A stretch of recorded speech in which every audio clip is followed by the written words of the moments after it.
नमस्कार, राम राम। मैं आचार्य कुलदीप। जब कोई बड़ा प्लैनेट और बड़े ग्रह की बात करेंगे तो गुरु और शनि और लंबे समय तक एक राशि पर रहने वाले ग्रहों की बात करेंगे तो गुरु शनि के साथ राहु और केतु इंक्लूड करेंगे।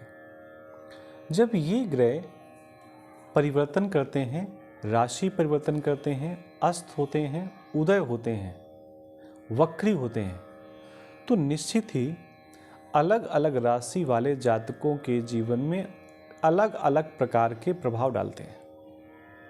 आप सबको पता है कि 1 मई 2024 को गुरु महाराज अपनी मेष राशि से निकल करके वृषभ राशि पर आ रहे हैं। तो श्रृंखला ये चल रही है प्रत्येक राशि के हिसाब से। तो आज जो चर्चा करने वाले हैं वो कर्क राशि के बारे में बात कर रहे हैं। कर्क राशि के जीवन में क्या प्रभाव पड़ने वाला है।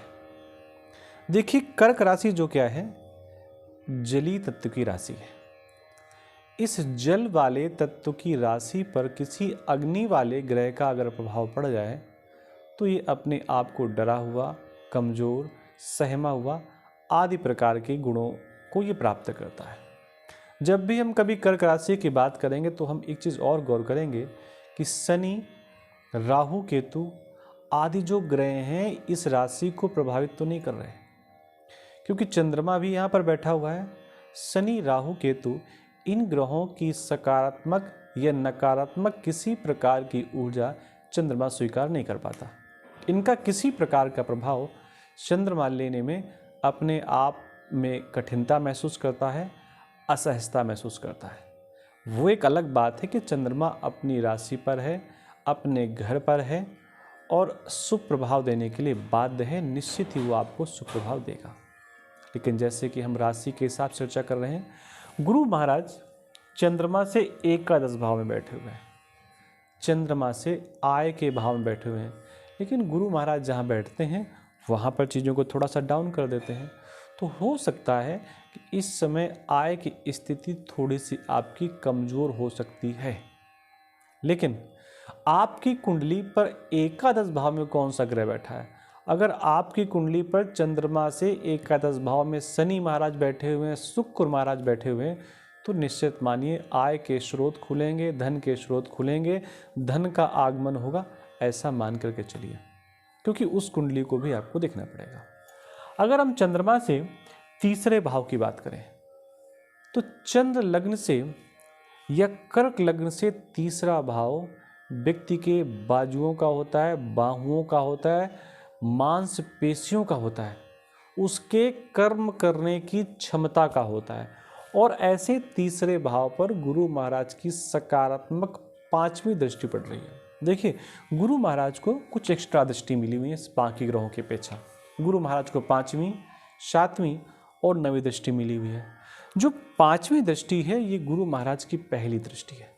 तो गुरु महाराज अपनी पंचम दृष्टि से, शुभ दृष्टि से कर्क राशि वालों के तृतीय भाव पर अपनी पहली दृष्टि डालेंगे। कब से? 1 मई से। यानी कि उस दिन से आपको कर्म करने की प्रेरणा अपने आप अंदर से प्राप्त होगी। आपको लगेगा कि मैंने बहुत आराम कर लिया, अब मुझे कर्म करना चाहिए। एक बात और, जैसे पिछले के जीवन में आपको हो सकता है कर्म करने में थकावट महसूस होती हो, लेकिन जब से गुरु महाराज 1 मई से आपके एकादश भाव में आएंगे तो आप 8-10 घंटे काम करके आएँ और फिर भी आपको कोई कॉल कर दे कि नहीं कुछ कार्य करना है, तो आप तत्काल उसी एनर्जी के साथ काम करने के लिए तैयार हो जाएंगे। कर्क राशि से अगर देखें तो 5वीं राशि, यहाँ पर भी गुरु महाराज की दृष्टि पड़ रही है। कर्क राशि से 5वां भाव, वैसे तो ये वृश्चिक राशि है, लेकिन अगर हम कर्क राशि को ही लग्न मान लें, कर्क लग्न की कुंडली इसको मान लें, तो ऐसी स्थिति पर इस कुंडली के पंचम भाव पर चंद्रमा जहाँ बैठा हुआ है उससे पंचम भाव पर गुरु महाराज की 7म दृष्टि पड़ रही है। पंचम भाव आपकी शिक्षा का होता है, ईश्वर की भक्ति का होता है, बुद्धि का होता है, विवेक का होता है, संतान का होता है, ज्ञान का होता है, विद्या का होता है। अब इसका मतलब ये तो है नहीं कि आप 40 साल के हैं तो वो ज्ञान की आवश्यकता नहीं है। इस साल 1 साल तक गुरु महाराज कई न कई प्रकार के ज्ञान, विद्या और बुद्धि में आपके जीवन में प्रगाढ़ता आए, आप बुद्धि विवेकी बने, ऐसा ये साल आपके साथ लाने वाला है और ये स्थितियां आपके जीवन में घटने वाली हैं। निश्चित मानिए 100% कहा जा सकता है कि इस साल आपको नए नए अनुभव होंगे, नया नया ज्ञान प्राप्त होगा, नए नए आविष्कार आप करेंगे। आपको ऐसा लगेगा मैंने किसी नए विद्यालय में एडमिशन लिया है और मुझे कुछ नया पढ़ने को मिल रहा है, नया सीखने को मिल रहा है। ये आपको इस वर्ष देखना पड़ेगा। अगर आप विद्यार्थी जीवन में हैं तो इस वर्ष आपकी शिक्षा, आपके अध्ययन, आपकी ज्ञान के जो स्रोत हैं वो खुलेंगे और विद्या, बुद्धि, विवेक ये सब आपके बढ़ेंगे। अगर आप विद्यार्थी जीवन के हैं, अगर आपका विवाह हो चुका है और संतान अभी तक आपको प्राप्त नहीं हुई, संतान का लाभ प्राप्त नहीं हुआ, तो ये वर्ष आपको संतान देने वाला है। ये वर्ष संतान का सुख आपको प्रदान करने वाला है। तो ये वर्ष आपके लिए बहुत अच्छा रहने वाला है कर्क राशियों के लिए। कर्क राशि से जो सप्तम भाव पड़ रहा है, यहाँ पर भी गुरु महाराज की 9वीं दृष्टि पड़ रही है। गुरु महाराज की धर्म भाव की दृष्टि पड़ रही है। आपका सप्तम है, यानी कि आपकी धर्मपत्नी का योग है, आपके पति का योग है और ऐसे पति का घर है, ऐसे घर पर गुरु की धर्म भाव की दृष्टि पड़ रही है। भाई यहाँ पर पंचम भाव की पड़ रही थी, यहाँ सप्तम भाव की पड़ रही थी, यहाँ नवम भाव की नवम दृष्टि पड़ रही थी। और गुरु की नवम दृष्टि धर्म की दृष्टि कही गई है। ये मानिए आपकी पत्नी या आपका पार्टनर, आप स्त्री हैं तो आपका पति, पुरुष हैं तो आपकी पत्नी, इस वर्ष अधिक धार्मिक होने की स्थिति पे हैं और उसका उन्हें लाभ भी मिलेगा। आपके पारिवारिक जीवन में किसी प्रकार की खटपट है, पति पत्नी किसी प्रकार का प्रेम नहीं है, तो ऐसी स्थिति में प्रेम भी बढ़ेगा, ऐसा मान करके आप चलिए।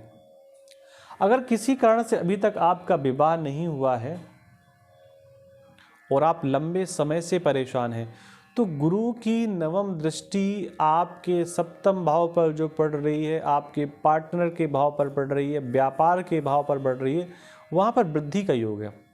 व्यापार है तो व्यापार में वृद्धि होगी, कोई अपना कार्य है तो उस कार्य में वृद्धि होगी, और अगर परिवार नहीं है तो परिवार में ही वृद्धि होगी। आप अगर अकेले हैं, एलोन है, तो इस साल आपके वैवाहिक जीवन के शुरू होने के पूरे चांस है। अगर ओरल बात की जाए तो कुछ खट्टा मट्टा जीवन हो सकता है, बाकी ज़्यादातर स्थितियों में आपके साथ सकारात्मक चीज़ें ही होने वाली हैं, नकारात्मक चीज़ें नहीं होने वाली हैं। नकारात्मक चीज़ें ये होंगी, राहु महाराज की पंचम दृष्टि चंद्रमा पर पड़ रही है। ये एक प्रकार का ग्रहण दोष क्रिएट करता है, ये एक प्रकार का ग्रहण दोष बनाता है।